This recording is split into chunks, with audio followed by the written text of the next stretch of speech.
ज्ञान और विद्या के सागर पूज्य गुरुवर अपने असीम अथाह समीचीन ज्ञान के द्वारा हम अज्ञानी जीवों के अंतरंग को सदा सम्यक्त्व से प्रकाशित करते रहें। इन्हीं भावनाओं के इच्छुक गुरुवर के पावन पवित्र चरणों में कोटि कोटि नमोस्तु।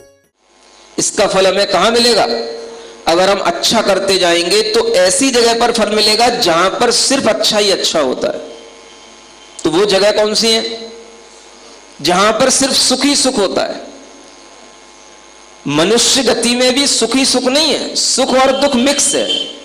लेकिन अगर हम यहां पर कोई गहरा धर्म कर रहे हैं, कोई बहुत अच्छा यहां पर हम धर्म का पालन कर रहे हैं और उसके फल से हमारे लिए अगर कोई फल मिलेगा तो वो क्या मिलेगा?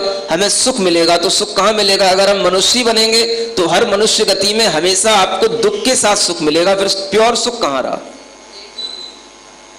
समझ आ रहा है? ऐसा सुख जिसमें कोई शरीर का भी दुख ना हो।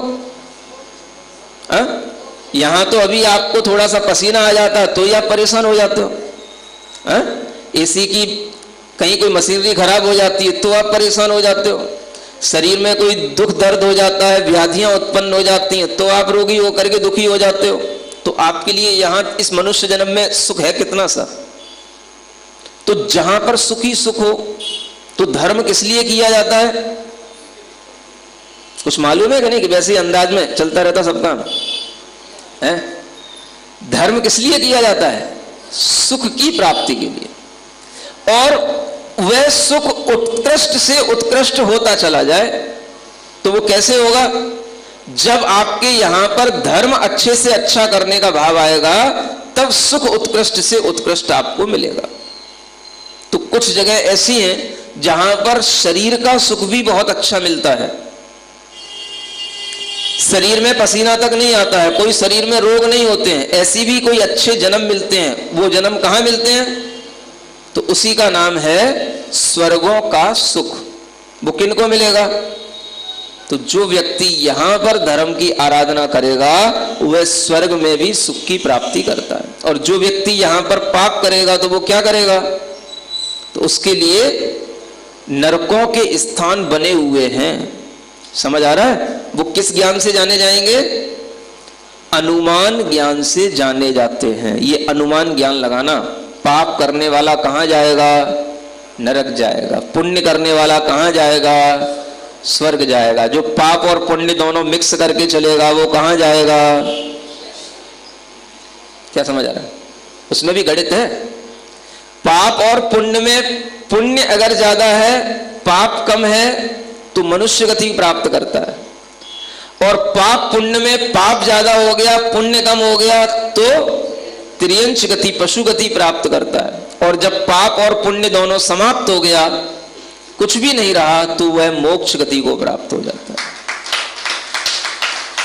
समझ आ रहा है? ये पाप और पुण्य का श्रद्धान आपको जब तक नहीं होगा तब तक आपके लिए किए हुए धर्म के फल से आपको क्या मिलेगा, क्या आप धर्म कर रहे हैं, इस बात का कोई भी स्पष्ट ज्ञान आपके अंदर नहीं होगा। तो हमें ये जानकारी रखते हुए इस अनित्य भावना को भाना चाहिए कि आचार्य कहते हैं नरकों में जाने से बचो और नरकों में जाने से डरो, इसलिए पाप मत करो। पाप क्यों नहीं करो? क्योंकि उससे नरक की प्राप्ति होती है। और पाप कब होता है? आचार्य कहते हैं जब आप अज्ञान दशा में होते हो तो पाप करते हो, और जब आप ज्ञान दशा में होते हो तो पुण्य करते हो। समझ आ रहा है? अज्ञान दशा में ही पाप होता है। जितना ज्यादा हमारे अंदर पाप का भाव आएगा वो किस कारण से आएगा? जब तक हमारा किसी से राग नहीं होगा हम पाप करेंगे ही क्यों? क्या समझ आ रहा है? हमको पापी कहा जाता है कि आपको पापी कहा जाता है? बताओ, पाप का बंध कौन कर रहा है? पाप कर्म करने वाले कौन है? कौन होते हैं बताओ? जितने भी गृहस्थ जीवन में जीने वाले लोग हैं सबको पाप कर्म करने पड़ते हैं, पाप का बंध होता है। अब हम आपसे पूछे पाप क्यों कर रहे हो, आप बताओ। आप कह दोगे अज्ञानता के कारण से हो रहा है। हम पूछें आपसे अज्ञानता भी क्यों आ रही है? किसके कारण से आ रही है बताओ? है बस अगर आप पाप कर रहे हो तो किसके लिए? किसी दूसरे के लिए कर रहे हो, किसी दूसरे से जुड़े हो, किसी दूसरे से आपका राग है, इसलिए उस राग के कारण से आपके अंदर अज्ञानता आ रही है और अज्ञानता से आप पाप कर रहे हो। हमसे पाप क्यों नहीं हो रहा है? क्योंकि हमारा किसी से, बोलो तो, अब ये भी बोलने में डर लग रहा है। सदर वाले सोच रहे हैं हम क्या बोल रहे हैं? तो सबके लिए एक जैसे ही बोलना है, समझ आ रहा है? चाहे यहां के हो चाहे वहां के हो। अगर सदर वालों से राग रखते तो कमला नगर, समझ आ रहा है? इसलिए राग नहीं है तो अज्ञान नहीं है, अज्ञान नहीं है तो पाप का बंध नहीं। किसके लिए पाप किया जाए? समझ आ रहा है? तो हम इस अज्ञानता को जितना जितना कम करेंगे उतना ही हमारे राग में कमी आएगी, और जब राग में कमी आएगी तो पाप के बंध में कमी आएगी। तो जब पाप का बंध नहीं होगा तो उसे कभी भी नरक आदि दुर्गति की प्राप्ति नहीं होगी। इसलिए आचार्य कहते हैं कि इन दुर्गतियों से बचने के लिए अपने मन के अंदर राग द्वेष मोह ये परिणामों में कमी लाओ, ये भावों में कमी लाओ। बहुत बड़ा परिवार है तो बहुत राग होगा, ऐसा जरूरी होता है? बताओ तो। जिसके पास परिवार नहीं है तो बिल्कुल राग नहीं है, ऐसा भी मान लें? ये भी कोई सिद्धांत नहीं बनता है, क्योंकि परिवार नहीं होकर के भी उसके अंदर बहुत राग हो सकता है। ऐसे लोग हैं जिनके घर तो बहुत बड़े बड़े बने हैं, समझ आ रहा है? करोड़ों के बने हैं, और घर में रहने वाले 4 लोग नहीं हैं, लेकिन वे घर छोड़ करके कहीं दूसरी जगह जा नहीं सकते हैं। तो ये भी नहीं कह सकते कि जिनका परिवार नहीं होता उनके पास राग ही राग नहीं होता, और ये भी नहीं कह सकते हैं कि जिनका परिवार बहुत बड़ा है तो उनको बहुत राग होता है। क्या समझ आ रहा है? ऐसे भी कोई लोग हुए होते हैं। आप अपने लिए तो कोई उदाहरण बताना मुश्किल पड़ेगा, हैं? ऐसे उदाहरण तो हम उन्हीं के लिए दे सकते हैं जो बड़े बड़े तीर्थंकर हुए हों, राजा हुए हों, चक्रवर्ती हुए हों, सब कुछ जिनका भरा पूरा परिवार था और फिर भी उन्हें किसी परिवार से राग पैदा नहीं हुआ। तो उन्हीं के लिए कहा जा सकेगा कि भाई परिवार भी राग पैदा नहीं करता, तभी वो राग छोड़ करके वीतरागता के पथ पर आ पाए। तो क्या संभव है? राग को छोड़ना भी संभव होता है कि नहीं होता है? घर में रहकर के भी आप राग की कमी कर सकते हो कि नहीं कर सकते हो? अगर आप घर को नहीं भी छोड़ पा रहे हो तो भी आप घर में रहकर के उस राग की कमी थोड़ी कर सकते हो। ये तो विचार कर ही सकते हो कि ये सब चीजें हमारे लिए अनित्य हैं। ये राग हमारा जो भाव है ये भी अनित्य है, ये भी नित्य नहीं है। नित्य का मतलब शाश्वत नहीं है, ये भी क्षण भंगुर है। थोड़े समय के लिए हमें किसी से राग हो जाता है और कभी वह राग में अपने आप कमी आ जाती है और कभी वो राग द्वेष के रूप में भी परिवर्तित हो जाता है। ऐसा अगर आप अपने मन में विचार करो तो हर राग के संबंध में भी अनित्यता का आभास कर सकते हो। विचार करते रहो बस। क्या विचार करना? भले ही हमारा परिवार कितना बड़ा है, भले ही हमारा घर कितना बड़ा है, लेकिन हमें किसी से कोई राग नहीं है। जिसको जिस संबंधों के साथ में चलना है वो चल रहा है, चलता रहेगा। आपके ज्यादा करने से क्या हो जाएगा? और आप अगर कम भी कर लोगे तो उससे आपको क्या नुकसान हो जाएगा? क्या समझ आ रहा है? जो आपके परिवार के लोग हैं वो तो आपके लिए जैसा पहले कहते आ रहे हैं, चाचा तो चाचा ही कहेंगे, मामा तो मामा ही कहेंगे, ताऊ तो ताऊ कहेंगे, पिताजी तो पिताजी कहेंगे।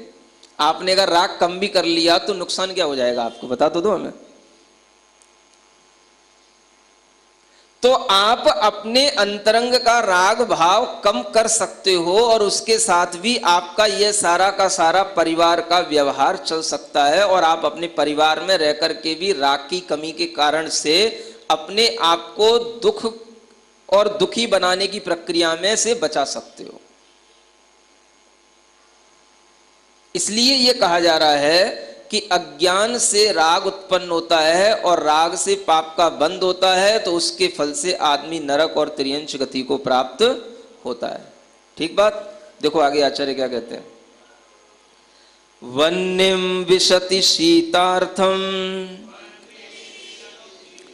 जीवितार्थं पिबेद विषम विषयेष्वपि यः सौख्य मनवेशयति मुग्धधि। देखो क्या कहते हैं, जो मुग्ध बुद्धि वाले हैं, मुग्ध बुद्धि का मतलब जिनकी बुद्धि कहीं ना कहीं मुग्ध हो रही है। मुग्ध होने का मतलब जानते हो, कहीं ना कहीं राग के संबंधों में चिपकी हुई है। तो जिनकी बुद्धि में इस तरीके की मोह उत्पन्न हुआ है, जिनकी बुद्धि किसी ना किसी लालसा से कहीं ना कहीं चिपकी हुई है, ऐसे जीवों के लिए विषयों में सुख दिखाई देता है, पर पदार्थों में पंच इंद्री के संतुष्ट करने में उन्हें सुख आभासित होता है। किस कारण से? क्योंकि उनकी बुद्धि में वह मुग्धता पड़ी है। मुग्धता का मतलब उसी से वो मोहित हो जाते हैं।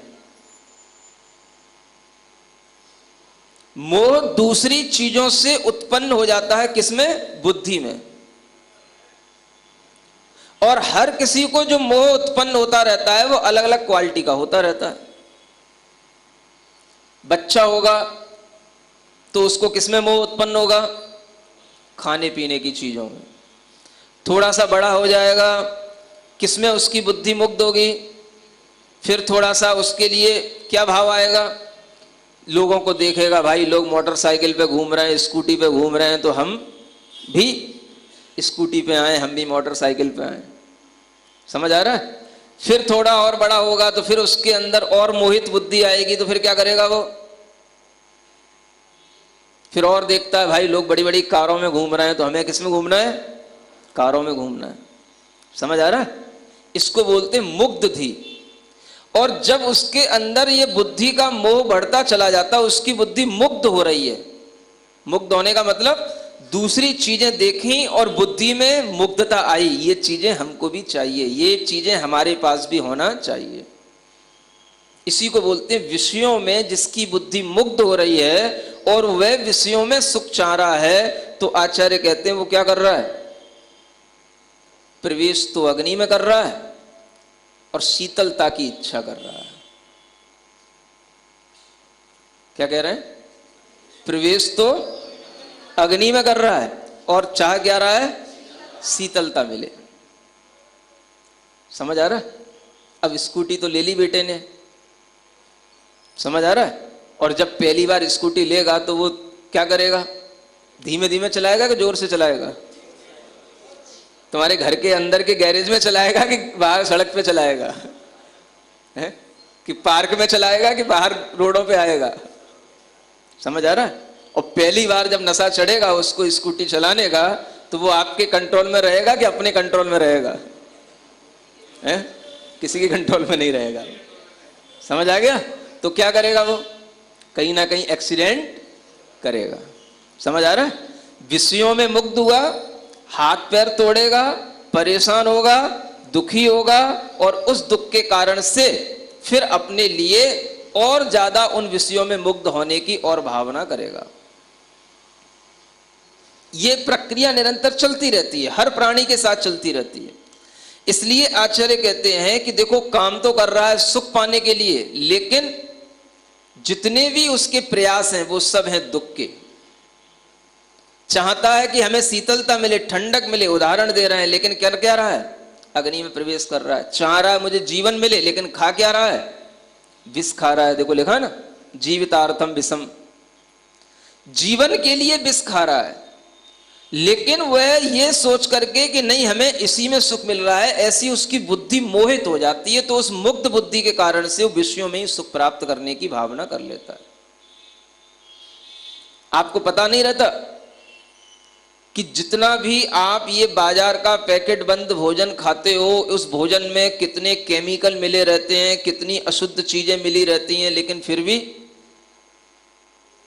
जब पैकेट सामने आता है और उसमें से जब हम उसको फ्राई करते हैं, तब उससे जो फ्लेवर निकलती है, तो फिर मन क्या होता है? बुद्धि क्या होती है? बोलो तो। यही तो होती है जो यहां लिखा है, मुग्ध धी। क्या हो जाती है? बुद्धि मुग्ध हो जाती है। हाँ, एक बार टेस्ट तो करना ही चाहिए।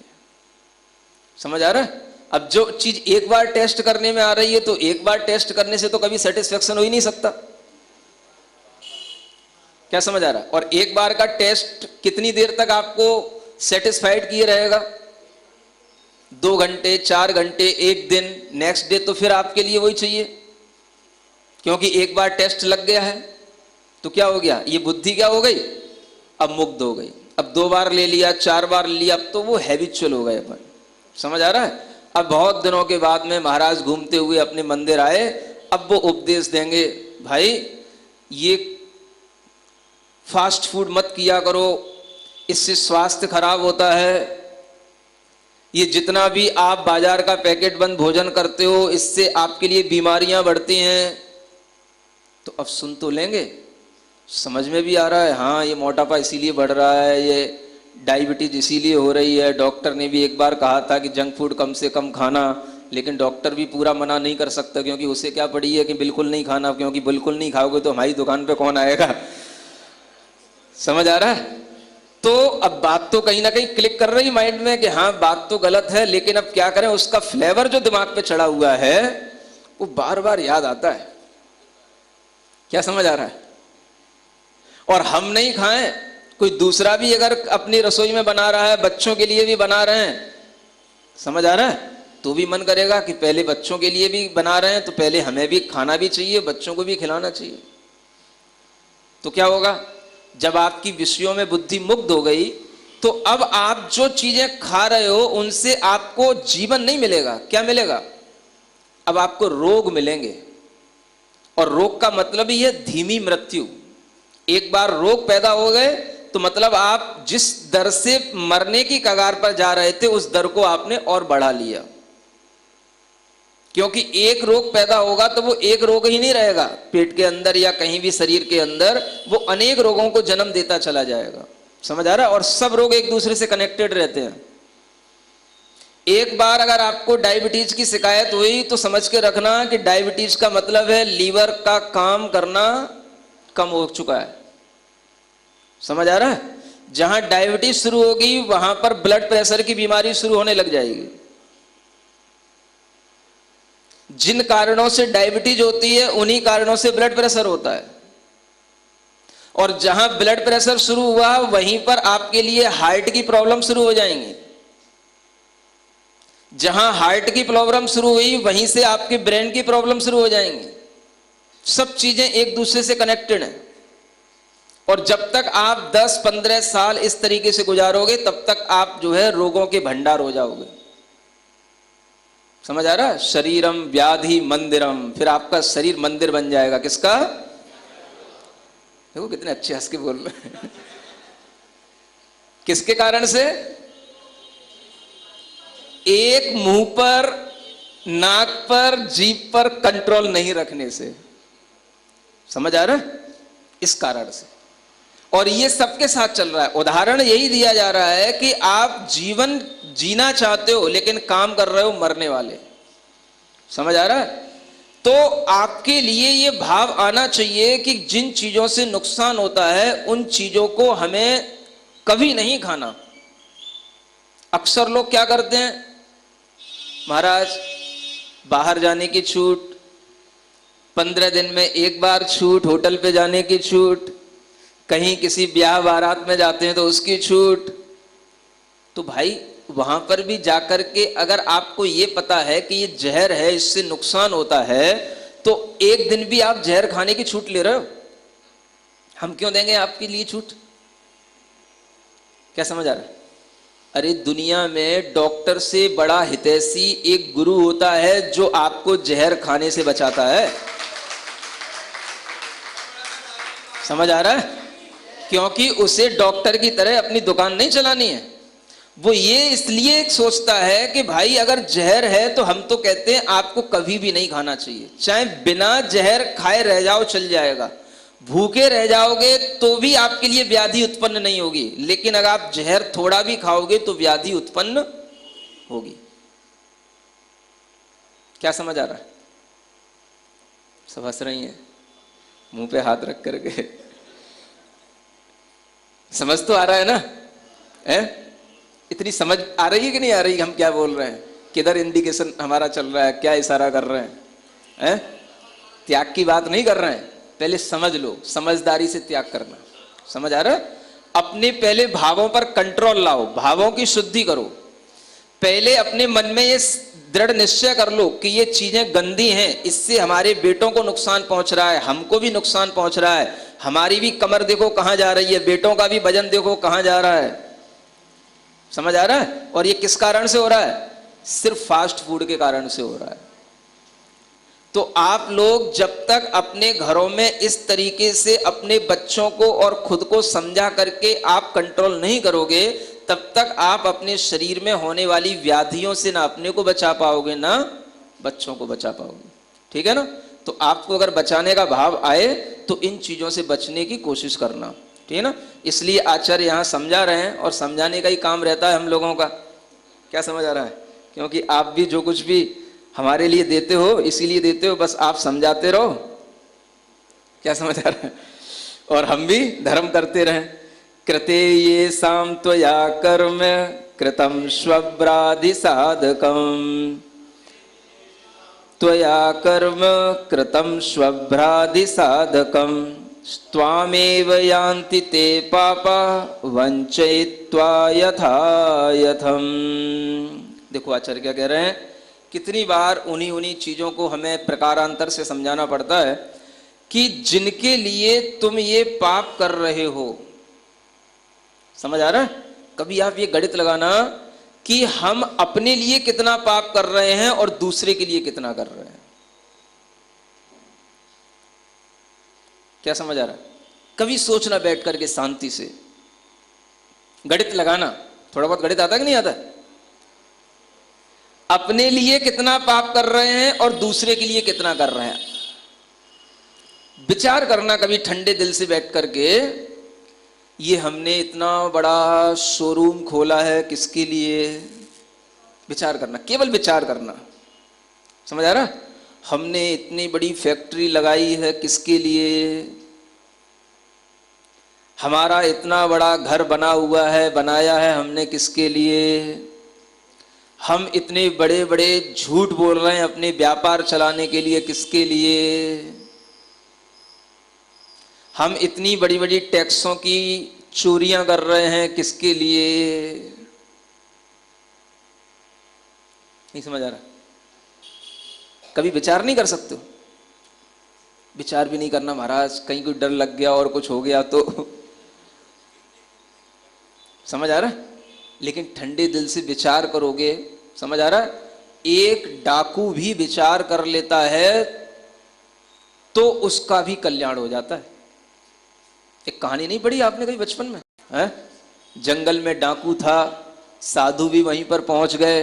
साधु मतलब एक गृहस्थ साधु टाइप के, जिनके पास में कुछ था, उनको पकड़ लिया। तो साधु ने कहा, भाई तू ये डकैती डाल रहा है, डाकू बना हुआ है, तो तेरे लिए इससे क्या मिलता है? बोले इससे मुझको पैसा मिलता है। इससे क्या होता है? मेरा घर चलता है। तो बोले इससे क्या होता है? इससे क्या होता है? मेरा घर चलता है, मेरे घर में सब लोग ऐसो आराम से रहते हैं। तो बोले इससे पाप का बंद होता है। वो किसको होता है? बोले पाप का बंद होता है। तो पाप का बंद भी सबको ही होगा। हम अगर चोरी कर रहे हैं, डकैती डाल रहे हैं, तो सब घर वाले उसमें आराम से अपना जीवन निकाल रहे हैं, तो सब में वो डिस्ट्रीब्यूट हो जाएगा पाप भी। तो साधु समझाते हैं, भाई थोड़ा अपने घर में जाकर के पूछ के तो आना। क्या पूछ के आना? कि हम जो पाप कर रहे हैं, इस पाप के फल में कौन कौन हिस्सेदार है। क्या समझ आ रहा है? डाकू गया घर पे पूछने, तुम नहीं जाओगे? समझ आ रहा है? और डाकू ने घर में पूछा, पत्नी से पूछा, मां से पूछा, पिता से पूछा, बेटे से पूछा। बोले मुझे इस पाप के फल से नरक जाना है, तुम भी चलोगे? पत्नी कहती है, मुझे क्या जाने की जरूरत है?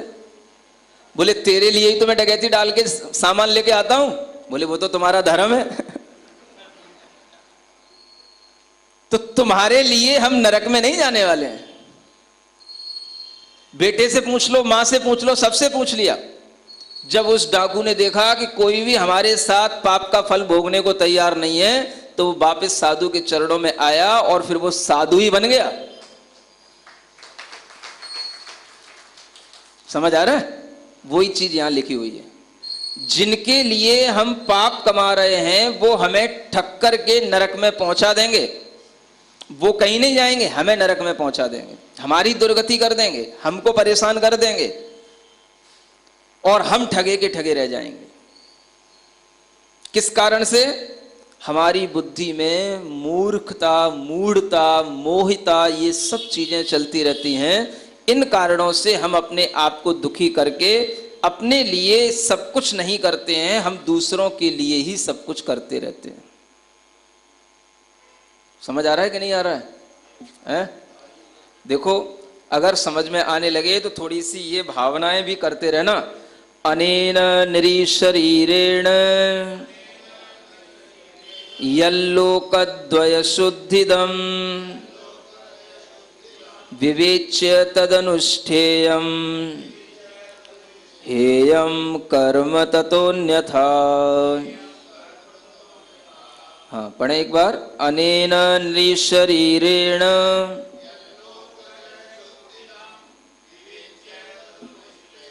हेयम कर्म। देखो, आचार्य कहते हैं अगर इस शरीर से आप क्या कर रहे हैं? पाप कर रहे हैं, तो इसी शरीर से आप पुण्य भी कर सकते हैं, है ना? अब यहां पर एक समाधान दिया जा रहा है कि आप अपने विचारों को कैसे बदल सकते हैं। आप अगर अपने मन में ये विचार कर लें कि हमें इस जन्म में ऐसे काम करने हैं जो काम हमने कभी पिछले जन्मों में नहीं किए, हमें इस जन्म में ऐसे विचार करने हैं जो विचार हमने पिछले जन्मों में नहीं किए, हमें ऐसी भावनाएं करनी है जो हमने पिछले जन्मों में नहीं की, तो आपके लिए दोनों लोकों में शुद्धि देने वाले सुख पैदा होंगे। दोनों लोक में आपकी आत्मा शुद्ध बनी रहेगी। दोनों लोक का मतलब यह लोक और परलोक। और परलोक तो आप सबके दिमाग में है कि परलोक होता है, तभी आप कहते हो मेरे दादाजी का परलोक गमन हो गया। समझ आ रहा है? परलोक में चले गए। यह परलोक में भी जाकर के आपके अंदर आत्मा की शुद्धि तभी बनेगी जब यहां पर आपने कुछ आत्म शुद्धि के काम किए होंगे। इसलिए आचार्य कहते हैं कि अगर आपके मन में यह विचार आ जाए कि क्या हे है और क्या उपादेय है, तो हे का अनुष्ठान छोड़ देना, उपादेय का अनुष्ठान करने लग जाना। त्यागने योग्य चीज जो हो, छोड़ने योग्य चीज जो हो, उसको छोड़ने की कोशिश करना। और जिसको करने से हमारे अंदर अधिक आत्मबल जागृत होता हो, हमारे मन में और ज्यादा पॉजिटिविटी आती हो, हमारा मन दूसरों के लिए भी अच्छा करने की भावना करता हो, अपने भी आत्महित में लगता हो, वह काम करने की कोशिश करना। ऐसा विचार जब आप करेंगे तभी आपके लिए इस प्रकार से इस जन्म में कुछ अच्छा हो पाएगा। और वही अच्छा होने का नाम है आत्महित करना। क्या करना चाहिए? आत्महित करना चाहिए। एक डाकू भी साधु बन जाता है जब उसकी समझ में आ जाता है कि मेरा आत्मा का हित किसमें है? इन सबके चक्कर में पड़ करके अपनी जिंदगी खराब करने में नहीं है। तो हर आदमी धीरे धीरे धीरे धीरे अपने आप को इन चीजों से बचाने की कोशिश करने लग जाता है। आपने देखा होगा पहले घरों में जो लोग हुआ करते थे, उनमें से कुछ जब दादाजी टाइप के लोग हो जाते थे, बड़े लोग हो जाते थे, तो अपने आप को घर के कामों से बिल्कुल निवृत्त करने लग जाते थे। निवृत्त होने का मतलब रोकने लग जाना, अपने अंदर की प्रवृत्ति जो है उसको रोकने लग जाना। जैसे जैसे आप अपने आप को घर के गृह कार्यों से बचाओगे, घर के कामों से अपने आप को दूर रखोगे, वैसे वैसे आपके अंदर उस संबंधी चिंताएं कम होंगी और उस संबंधी आपके अंदर विचार आने कम होंगे, तो दुख भी कम होगा। ये धीरे धीरे जब आपके मन में आने लगेगा तो आप अपने आप ऐसी स्थिति पर आ जाओगे, घर में रह कर के भी घर में बड़े संतुष्ट और सुखी जीवन के साथ में घर में रह सकोगे।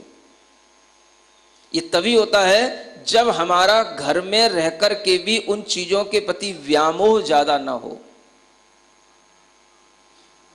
और घर में रहकर के हमारा हर चीज में बिल्कुल इंटरफेयर रहेगा तो आप कभी भी सुखी नहीं रह पाओगे। जो लोग एक उम्र तक पहुंच जाते हैं उसके बाद में उन्हें घर के कामों में डिस्टरबेंस, किसी भी तरह का कोई भी व्यवधान पैदा करने में अपने आप को बचा लेना चाहिए। और बच्चे लोग भी यही चाहते हैं। अब हम बड़े हो चुके हैं, आप हमारे काम में बार बार दखल अंदाजी ना दिया करें। समझ आ रहा है? बच्चे कहेंगे तो आपको बुरा लगेगा, और आप अपनी समझदारी से कर लोगे तो अच्छा रहेगा। समझदारी से जितनी जल्दी आप थोड़ा सा हटने की कोशिश करोगे, मैं आपको बता रहा हूं, घर में अगर आप सम्मान चाहते हो, समझ आ रहा है, अपने ही बेटों से, अपने ही परिवार के लोगों से, तो आप उन घर के कामों में थोड़ा अपने आप को बचा के रखो, और जिम्मेदारियां अपने ही जो घर के बेटे बेटियां उनके ऊपर छोड़ने की कोशिश करो। वो आपका पहले से ज्यादा सम्मान करेंगे। क्यों करेंगे? क्योंकि उन्हें लगेगा मेरे माता पिता बहुत संतुष्ट हो रहे हैं, उन्हें मेरी किसी भी काम से और अपनी इस प्रॉपर्टी से कोई ज्यादा मोह नहीं है।